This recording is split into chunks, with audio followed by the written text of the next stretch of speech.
May 1943, Berlin.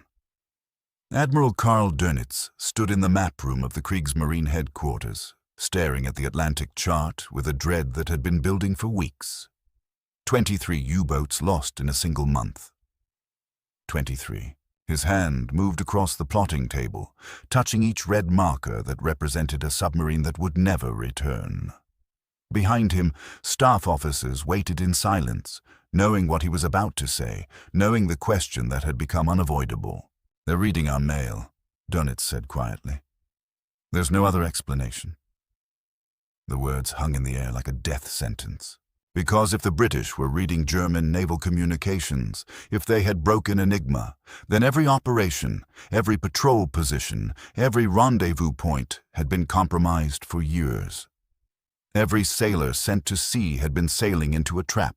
The entire U-boat campaign, the weapon that was supposed to strangle Britain, had been fighting with its throat already cut. But Dönitz was wrong. Not about the Allies reading German communications. He was right about that. He was wrong about what would happen next, wrong about whether anyone would believe him, and catastrophically wrong about what Adolf Hitler would say when confronted with the possibility that Germany's most secret communication system had been compromised for years. The story of how close Nazi leadership came to discovering the truth about Enigma, and why they ultimately convinced themselves of a comfortable lie instead, reveals something profound about the nature of intelligence failure. It wasn't that they lacked evidence. The warning signs were everywhere, accumulating like water against a dam. It was that the truth was simply too terrible to accept. Enigma seemed unbreakable because it was, by any reasonable measure, extraordinarily secure. The machine itself was elegant in its simplicity. A keyboard connected to a series of rotors, each rotor wired to scramble the alphabet in a different pattern. Press a key, current flows through the rotors, a lamp lights up showing the encrypted letter. The receiving operator, with rotors set to the same starting position, types the encrypted message and watches the original text appear on the lamps. But the genius was in the mathematics. 3 rotors, each with 26 positions, created over 17,000 possible starting positions. Add a plug board that could swap letter pairs, and the number of possible settings exploded into the hundreds of millions. The German cryptographers had calculated it precisely, 159 million possible configurations. To break a single message, an enemy would need to test every possible rotor setting and plug board combination. Even if you could test 1 setting per second, it would take longer than the age of the universe. The mathematics were absolute. Enigma was unbreakable. Except it wasn't. And by 1943, the British had been reading German naval Enigma for years, reading it so completely that they knew U-boat positions better than some German commanders did. But the Germans didn't know this, couldn't know this, because accepting it meant accepting that everything they believed about cryptographic security was wrong. The first serious scare came in May 1941, after the battleship Bismarck was hunted down and destroyed. The British had found Bismarck in the vastness of the Atlantic with what seemed like impossible precision. German naval intelligence investigated. Had Enigma been compromised? They brought in their best cryptographers, examined the mathematics again, reviewed the procedures. The conclusion was unanimous: impossible. The British must have gotten lucky with reconnaissance aircraft, or perhaps there was a spy. But not Enigma. Never Enigma. Hitler accepted this explanation because it fit what he already believed. He trusted German engineering, trusted German science, trusted the experts who assured him that the machine was mathematically perfect. When told that British direction-finding technology had improved, that radar had become more sophisticated, that there might be traitors in the Kriegsmarine, he nodded. These explanations made sense. They were comfortable. They didn't require questioning the fundamental assumptions of German military communications. But the evidence kept accumulating. In the Mediterranean in 1942, German supply convoys to North Africa were being intercepted with disturbing regularity. Field Marshal Rommel, desperate for fuel and ammunition in the North African desert, watched convoy after convoy get destroyed before reaching port. He suspected the British had broken German codes. He said so explicitly in reports. But the cryptographers investigated again and reached the same conclusion: mathematically impossible. The Kriegsmarine did take one precaution. In February 1942, they added a fourth rotor to the naval Enigma machines, creating what they called Triton. The number of possible settings increased exponentially. For 10 months, the British were indeed blind, unable to read German naval traffic. U-boats operated freely. Sinkings of Allied merchant ships spiked dramatically. It seemed to prove that Enigma was secure. If the British had broken it before, surely they would still be reading it now. But in December 1942, the blackout ended. The British broke 4-rotor Enigma, and in early 1943, the U-boat war turned into a slaughter. The numbers were impossible to ignore. In March 1943, 15 U-boats lost. In April, 15 more. In May, the 23 that had so shaken Dönitz. These weren't random losses scattered across the ocean. U-boats were being attacked at their rendezvous points, at their refueling positions, along their patrol routes. Allied convoys were dodging wolf packs with precision, as if they knew exactly where the submarines would be. Dönitz was not a stupid man. He had spent 4 years waging submarine warfare, 4 years studying patterns and statistics. The losses weren't random. They couldn't be. On May 1st, 1943, he ordered a complete security review. Every possibility had to be examined, including the one possibility that everyone insisted was impossible. The investigation was thorough. German cryptographers, led by Dr. Wilhelm Tranow, examined every aspect of Enigma security. They looked at the mathematics again. They tested the machines for electromagnetic emissions that might be detectable. They reviewed operator procedures for any weakness that might allow code breaking. They even considered whether the Allies might have captured an Enigma machine and somehow used it to break the code.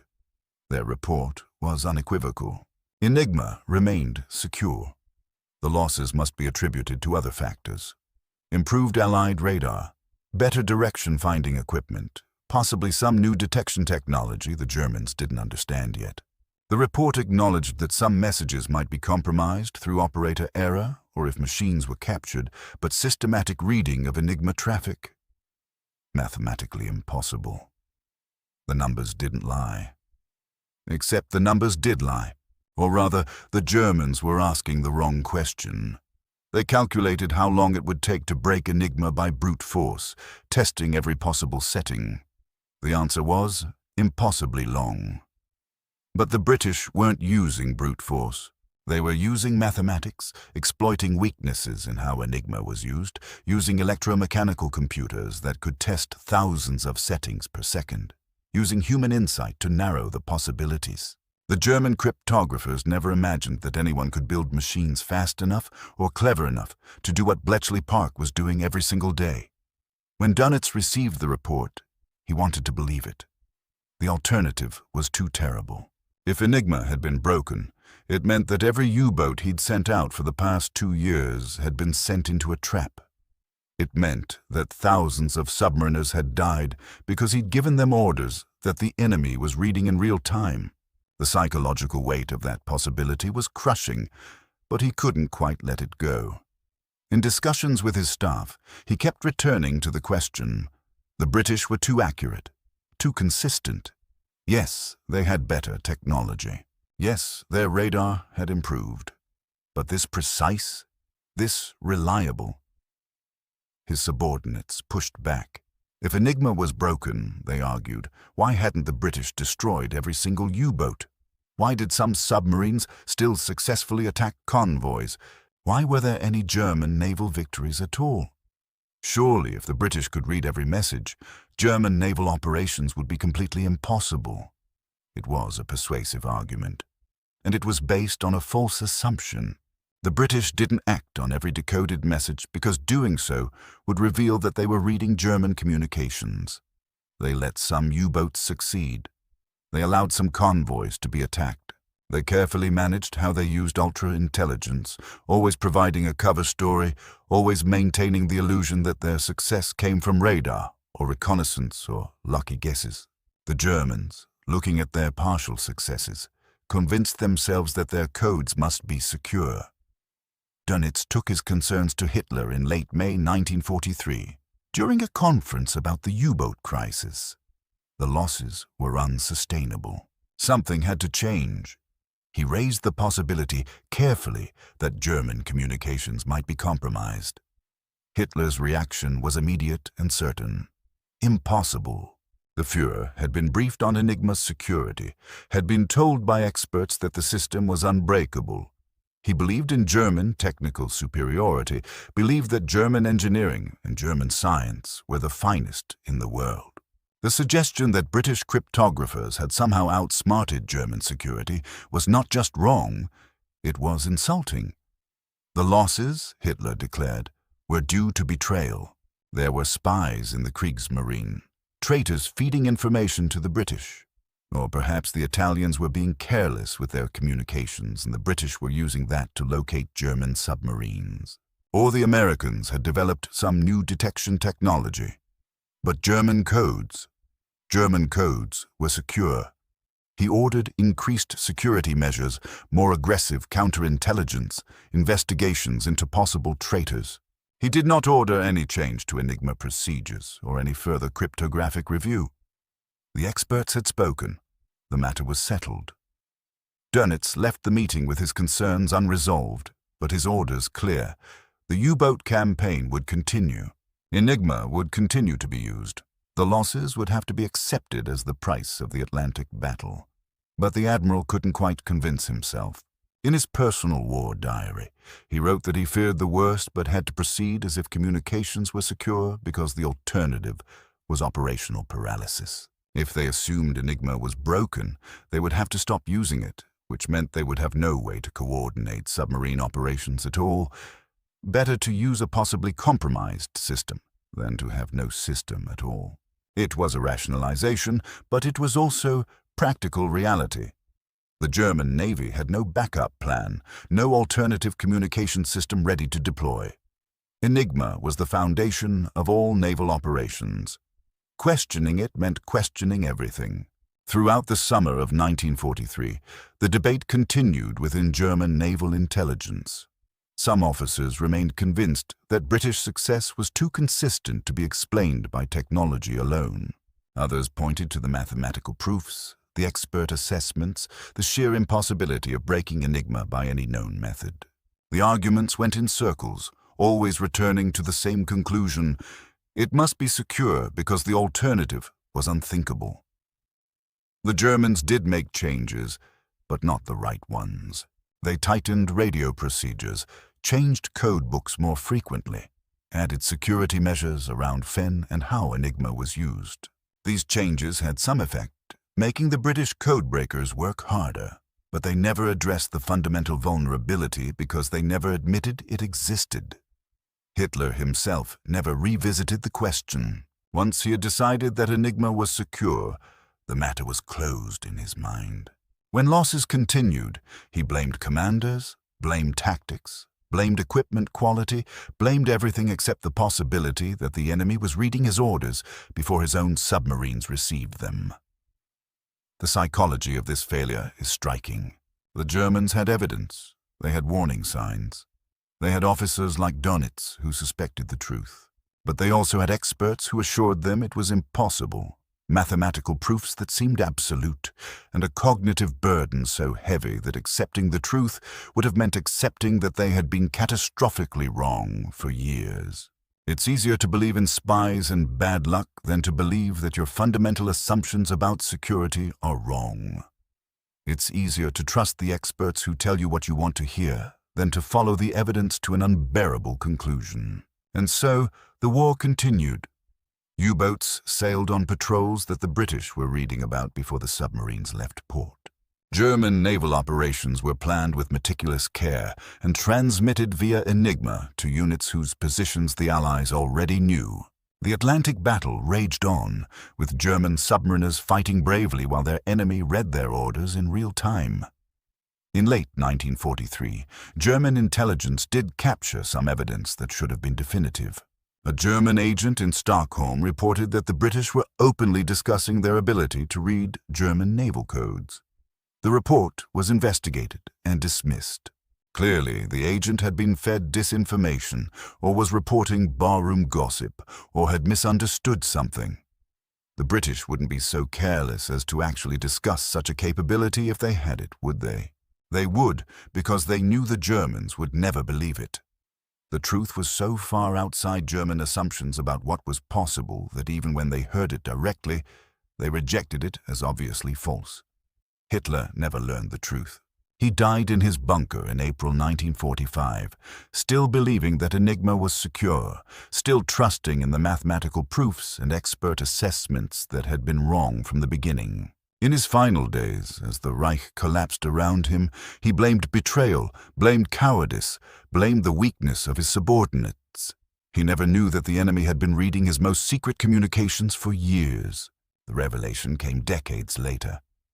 In 1974, a British intelligence officer named F.W. Winterbotham published a book called The Ultra Secret, revealing for the first time the full extent of Allied code-breaking during World War II. The British had broken Enigma, not occasionally, not partially, but systematically and completely. They had read German communications throughout the war, had known German plans, had tracked German movements, had used this intelligence to devastating effect. The surviving German officers who read Winterbotham's book were stunned. Dönitz, still alive in 1974, finally understood why his U-boats had died in such numbers. The suspicion he'd voiced in 1943 had been correct. The experts who had assured him it was impossible had been wrong. The mathematical proofs had been irrelevant because the British had found a different approach, one the Germans had never imagined. What Hitler said when confronted with the evidence that Enigma might be broken was, essentially, that it was impossible and therefore couldn't be true. He said it with the certainty of someone who trusted experts, who believed in German technical superiority, who couldn't imagine that the fundamental assumptions of his military communications were wrong. He said it, and thousands died because he was wrong. The tragedy wasn't that Enigma was breakable. The tragedy was that the Germans came so close to figuring it out, had officers who suspected the truth, had evidence that pointed in the right direction, but convinced themselves that the comfortable lie was more believable than the terrible truth. Intelligence failures rarely come from lack of information. They come from the inability to accept what the information is telling you, especially when it contradicts everything you believe about how the world works. The Germans had the best cryptographic technology of their era. They had brilliant mathematicians, they had security procedures and expert analysis. What they didn't have was the ability to imagine that they might be fundamentally wrong. Hitler never learned that Enigma was broken because he never believed it could be broken. And that certainty, that absolute faith in German technical perfection, was itself a kind of blindness. The most dangerous intelligence failure isn't missing information. It's seeing the information and deciding it must be wrong because accepting it would be too painful. The U-boats kept sailing, the orders kept flowing through Enigma, and the British kept reading every word, all the way to the end of the war. Hitler died without knowing. Perhaps that was mercy. The truth would have destroyed him long before the Red Army reached his bunker. Some lies are too comfortable to abandon, even when the evidence is drowning you.